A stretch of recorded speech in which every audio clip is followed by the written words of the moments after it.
اچھا، دوسرا یہ ہے کہ چلو اگر تم نے اس کو کاروبار میں پیسہ دیا ہے اور قرض حسنہ دیا ہے، اللہ کی رضا جوئی کے لیے دیا ہے، تو اب ان کا مال اگر بڑھ رہا ہے تو آپ کو معلوم ہے جو آج کل بینک میں جو بچت اسکیم عام ہے، یا جو یہ کہ سیو کرو، تو یہ بھی اللہ کا حکم نہیں ہے،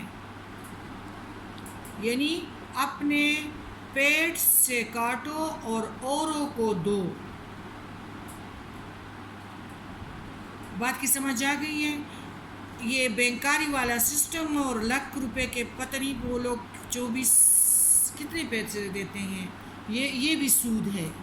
وہ لوگ جو منافع دیتے ہیں نا، تو یہ بھی سود ہے، کیونکہ کاروبار میں تو نقصانات فکس جو چیز بھی ہوا تو وہ سود ہے۔ پرائز بانڈ بھی سود ہے، قسطوں پہ چیزیں لینا بھی سود ہے۔ نبی کریم صلی اللہ علیہ وآلہ وسلم نے فرمایا کہ اللہ کی جب اتنی ناراضگی اس آیات میں موجود ہے کہ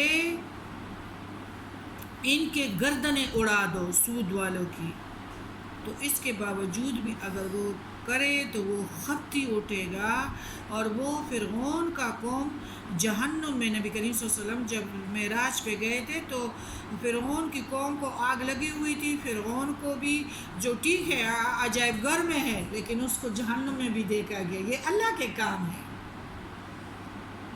اور نیچے سودخوروں کے جسموں کو آگ لگی ہوئی تھی۔ یا اللہ، یہ اوپر کون ہے جو چل رہے ہیں، جو چکر کاٹ رہے ہیں، جس طرح بیل نہیں کرتے گول گول چکر کاٹ رہے ہیں، نیچے کون ہے؟ نیچے سود والے ہیں، فرعون ان کے اوپر ہے، اور بڑے آرام سے۔ تو وہ تو 30 دجال والے کام تو ہو رہے ہیں، 30 دجال والے سسٹم تو شروع ہے، پورے ہیں سارے، باریک لباس نہیں ہے۔ عورتیں ادھر سروں کے اوپر وہ بنائیں گے، اونٹ کی طرح کوہان بنائیں گے، تو وہ نہیں ہے، کیا کچھ نہیں ہو رہا۔ اللہ تعالیٰ کا حکم ہے کہ میرے پہ توکل کرو اور اپنی پیٹ کو کاٹ کر آدھی روٹی کسی اور کو دو اور آدھی خود کھا لو، تم دیکھو کہ انشاءاللہ میں تمہیں دگنا 7,000 یعنی دگنا چگنا تمہیں دوں گا، میں تمہیں مالدار کر دوں گا، لیکن میرے پہ توکل کرو، خوف نہ کھاؤ، یعنی اس پہ تم ہم نہ کہو کہ میں نے اپنا مطلب رزق کم کیا۔ اللہ تعالیٰ فرماتے ہیں میں ایسے لوگوں کا رزق کم نہیں کرتا، کیونکہ دینے والا میں ہوں اور میں دیکھ رہا ہوں۔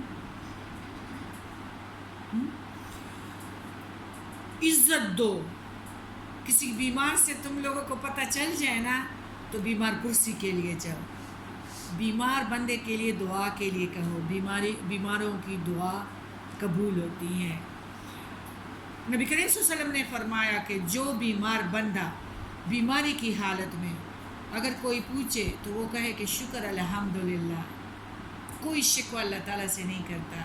اللہ تعالیٰ فرماتے ہیں اگر اس کی زندگی میں نے اور لکھی ہے تو اس کو میں نور والا جلد اور نور والا خون دوں گا، اس کا اب گناہوں سے حفاظت کرنے والا میں بن جاؤں گا۔ اور اگر یہ کہے کہ بس میرے نصیب میں یہ بیماریاں لکھی ہوئی ہیں، میں ہی ایسی ہوں، میں ہی ایسی ہوں، بڑا بدبخت ہے، شکی تھا، بدبخت تھا، اپنے آپ کو جہنمی کر دیا۔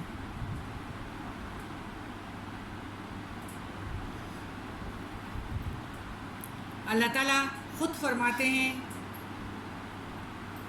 صحیح چیز کو، پسندیدہ چیز کو لوگوں کو دے دیا کرو، کوشش کرو، یہ تیری کمائی کی نہیں ہے، یہ میرا رزق ہے۔ اور یہ ضرور دیکھو کہ اس سائل سے پہلے وہ کس کے ہاتھ میں جا رہا ہے۔ اللہ تعالیٰ فرماتے ہیں سب سے پہلے فرشتے میرے ہاتھوں میں وہ چیز دیتے ہیں، میں اس کو دیکھتا ہوں۔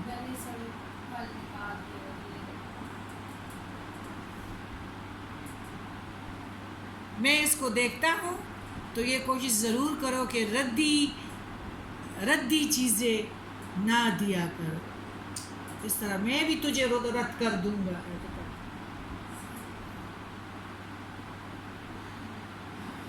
کوششوں سے کمائی نہیں ملتی.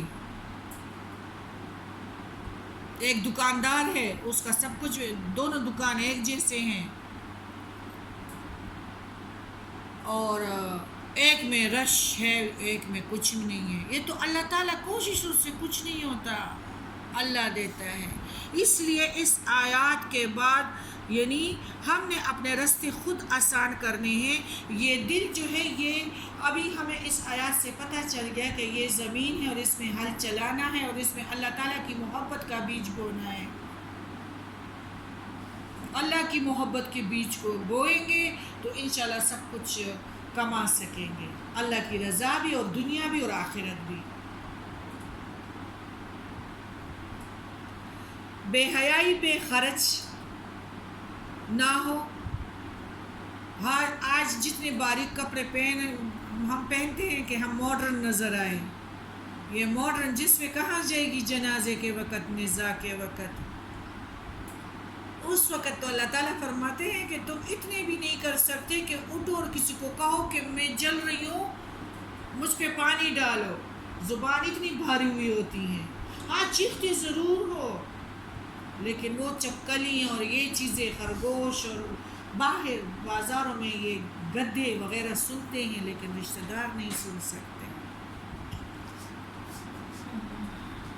اللہ تعالیٰ فرماتے ہیں جس کو میں پسند کرتا ہوں تو میں ان کو قرآن کا علم دیتا ہوں، اور پھر وہ اس حکمت کے اندر آ جاتے ہیں کہ ان کی ساری زندگی ایک حکمت ہوتی ہے کہ میں نے خرچ کس طرح کرنا ہے، میں نے کرنا کیا ہے، کس کی خاطر میں کر رہی ہوں.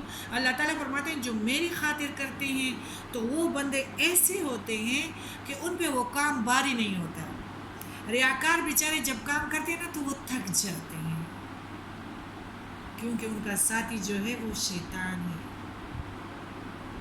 اور شیطان تھکانے والا کام. دانت کتنے لوگوں نے دیا، کتنے لوگوں نے دیکھا، کتنے نے. میرا عاشق کہتا ہے، اللہ تعالیٰ فرماتے ہیں میرے رب نے دیکھ لیا، میں نے اپنے رب کی خاطر کیا ہے. تھکتا نہیں ہے، ہلکا پھلکا خوش ہوتا ہے. جس طرح ایک لہلہاتے کھیت کو جو سیراب کیا جاتا ہے نا، تو وہ اپنی نیکی پہ اتنا خوش ہوتا ہے، تکان کے باوجود وہ تھکتا نہیں ہے. شیطان والا بیچارہ تھک جاتے ہیں، نہ ادھر کا نہ ادھر کا. اچھا، بات یہ ہے کہ اللہ کی محبت میں ہر کسی سے پیار کرو. ہر کسی کو کہو کہ دیکھو بیٹا، آپ کو میں برقعے میں اسکارف میں اچھی لگی ہوں. ہاں آنٹی بہت پیاری لگ رہی ہو. اچھا بیٹا، اگر یہ اسکارف اور یہ برقعہ میں اتار دوں اور میں سبزی کے لیے ایسے ہی نکلوں تو آپ کیا محسوس کرے گی؟ آنٹی بہت بری لگو گی آپ. تو بیٹا یہی آرڈر تو اللہ کا ہے کہ ایک گاؤن لو یا چادر. حضرت عمر فاروق رضی اللہ تعالیٰ عنہ نے تو چادر سے طریقہ سکھایا تھا، لیکن اس میں یہ ہے کہ اس میں ہم ذرا آرام سے ہوتے ہیں نا، ہمارے کپڑے نظر نہیں آتے، ہمارے بال نظر نہیں آتے، تو ہم اس سے اپنے آپ کو زیادہ سکیور محسوس کرتے ہیں. اللہ تعالیٰ فرماتے ہیں کہ عزت دار وہ ہے جو قرآن کے میرے حکم کے مطابق زندگی گزارے. وہ ادھر بھی عزت دار ہوتے ہیں اور آخرت اور نزاع کے وقت بھی ان کے لیے کیا پیغام ہے، کتنی نرم پیغامات ہیں. رضی اللہ عنہم ورضوا عنہ ذالک لمن خشی ربہ. عزت دار میرے حکم کے مطابق جو چلتے ہیں وہی ہے، اور جب واپس بھی آئیں گے تو انشاءاللہ اس کی خالص نیت ان کے ساتھ ہی ہوگا. سب سے پہلے تو وہ قبر میں پیارے نبی کا دیدار کریں گے. قبر چاند کی روشنی کی طرح روشن ہوگا، لیکن وہ بہت پرسکون اول علین میں آئے گا، اپنے 2 جنتیں دیکھے گا، اور اس میں ایک خیمہ جو ہے وہ لاہور جتنا ہے، اور اس کے باغات اور اس کے درخت پتہ نہیں کتنے بڑے ہیں کہ بجلی جیسا گوڑا اس سے گزارا جائے، لیکن تب کہ ریاکاری نہ ہو، اللہ کی رضا کی خاطر. بات کی سمجھ آ گئی نا؟ اللہ تعالیٰ فرماتے ہیں مجھ سے مجھے دو گے میں تمہیں دگنا چگنا 7,700 گنا زیادہ میں تم لوگوں کو دوں گا. بس اس چیز کو دیکھو. اللہ تعالیٰ فرماتے ہیں کہ دھوکے میں مت پڑو. شیطان نے تمہیں چوہا ہے خپتی مت بنو.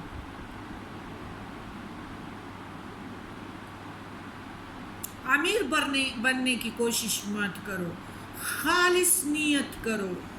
جس طرح دو گے اسی طرح تمہیں ملے گا. اس سے بڑھ چڑھ کر تمہیں ملے گا. اللہ تعالیٰ فرماتے ہیں کہ جو شیطان کے ذریعے سے اور یعنی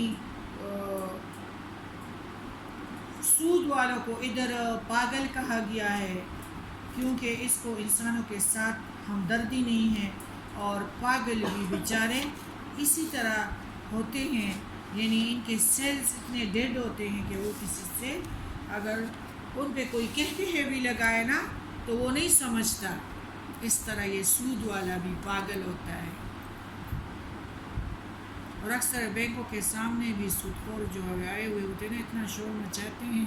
تو اللہ تعالیٰ فرماتے ہیں کہ یہ ادھر بھی لوگوں کو ذلیل اور خوار پاگل نظر آئیں گے اور ادھر بھی پاگل ہوں گے کیونکہ اس کے جو انسانوں کے سیل تھے نا وہ ڈیڈ ہو گئے ہیں حرام خوری سے. بے عزت ہو گیا ہے. جو اصل انسان ہے نا اصل اللہ کا بندہ تو وہ اس کو کبھی بھی عزت نہیں دے گا. اللہ تعالیٰ فرماتے ہیں جو میرے بندے ہوتے ہیں وہ کبھی تنگ دستی میں بھی بے نیاز ہوں گے لیکن سود کی طرف ہاتھ نہیں بڑھائیں گے. لیکن جو سود خور ہے ان کو پتہ ہی نہیں ہے کہ عزت کیا چیز ہے, اللہ کیا ہے اور حرام کیا ہے. ان لوگوں نے بلکہ یہ کہا کہ یہ تو بیع کی طرح ہے. بیع یا عین بیع تجارت کی طرح ہے لیکن تجارت میں تو محنت ہے, رزق ہے, کبھی بہت کچھ برباد ہو جاتا ہے, کبھی منافع مل جاتا ہے. سود میں تو نہ پریشانی ہے نہ نقصان ہے. اگر نقصان بھی کسی کا ہو گیا تو اس آدمی کے سر پر ہے اور جس نے اس سے قرضہ لیا ہے وہ مقرر وقت پر اپنا پیسہ اس کو نفع کے ساتھ دے گا. گھر کا کرایہ, دکان کا کرایہ سود نہیں ہے. باقی مطلب ہاں. اس کے بعد اگر نبی کریم صلی اللہ علیہ وآلہ وسلم نے فرمایا کہ اس کے بعد تم لوگ سود سے بچو, اور یہ پیارے نبی کریم صلی اللہ علیہ وسلم کی زندگی کے آخری دنوں کا ہی آیات تھا. اس کے بعد بہت جلد اس دنیا سے رخصت ہو گئے. اللہ تعالیٰ فرماتے ہیں کہ اس کے بعد بھی اگر کوئی سود سے باز نہ آیا تو وہ دوزخی ہے, ہمیشہ ہی اس میں رہنے والا ہے. دنیا میں بھی پاگل بن کے رہے گا. اگر اس پہ کوئی کہے بھی لگائے تو اس کو پتہ نہیں چلے گا کیونکہ اس نے اللہ کے حکم کو نہ مانا. اور جو انسان جان بوجھ کر, یعنی کچھ لوگ اس طرح ہے کہ اللہ کی اطاعت کا پتہ چل جاتا ہے لیکن پھر بھی یہ لوگوں اس چیز سے منع نہیں ہوتے کہ یہ تو قرآن کے لوگ ہیں اور یہ تو اس طرح کرتے ہیں اور ہم اپنی نفس پہ ظلم نہیں کر سکتے. یہ مہلت تو اللہ تعالیٰ نے دی ہے. جس ٹائم ہمیں چاہے گا تو اس ٹائم اس کے پیچھے اللہ کے حکم کے مطابق ہم چل پڑیں گے. سب کچھ ہوگا. مشینیں فیل ہو جائیں گی, بس ہم اس دنیا سے چلے جائیں گے. کام اتنا ہے بس.